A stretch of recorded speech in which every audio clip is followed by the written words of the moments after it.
میرے آقا علیہ الصلوۃ والسلام نے ارشاد فرمایا لوگو یا تو عالم بن جانا یا عالم کی بات سننے والے بن جانا یا عالم سے محبت کرنے والے بن جانا یا عالم کے پیچھے چلنے والے بن جانا بننا ان چاروں میں سے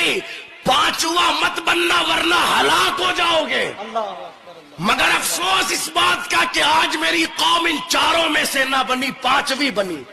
یعنی نہ عالم بنی نہ عالم کی بات سننے والی بنی نہ عالم سے محبت کرنے والی بنی نہ عالم کے پیچھے چلنے والی بنی بلکہ عالم سے نفرت کرنے والی بنی اور نتیجہ یہ نکل کر کے سامنے آیا کہ ہم نے علماء سے نفرت کی پوری دنیا ہم سے نفرت کرنے لگی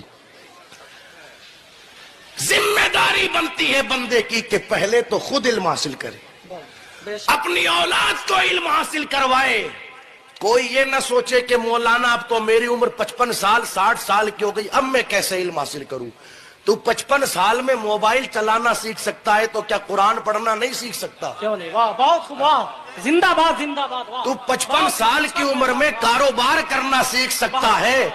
تو کیا شریعت کے مسائل اور نماز پڑھنا نہیں سیکھ سکتا مصطفیٰ صلی اللہ تعالی علیہ وآلہ وسلم جس نے عالم کی توہین کی اس نے علم کی توہین کی جس نے علم کی توہین کی اس نے نبی کی توہین کی جس نے نبی کی توہین کی یقیناً اس نے جبریل کی توہین کی